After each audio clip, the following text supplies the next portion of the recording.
অভিষেক বন্দ্যোপাধ্যায় যে লম্পটের মতন আচরণ করেছে, লম্পট করেছে, পুলিশের ক্ষমতায় সে যেভাবে বাহাদুরি করেছে, আজকে মানুষ তাকে উপযুক্ত শিক্ষা দিয়েছে। মমতাবের একদিকেও দিয়েছে, তার ভাইপুকেও দিয়েছে।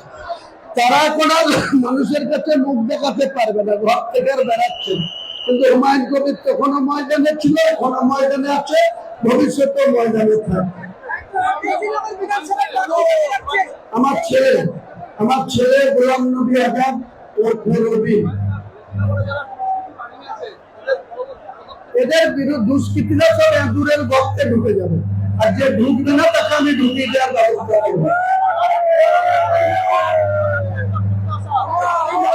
আপনার আপনি দুষ্কৃতীরা এঁদুরের গর্তে ঢুকবে, যদি ঢুকে যায় ভালো, না ঢুকলে হুমায়ুন কবির জানে এদেরকে কি করে এঁদুরের গর্তে।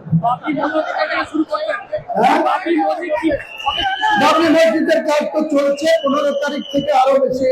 15 তারিখে আমি রিজাইন দিয়ে আসার পর 16 তারিখ বা 17 তারিখ থেকে পুরো আমি ওখানে থেকে বাবরি মসজিদের কাজের গতি আরো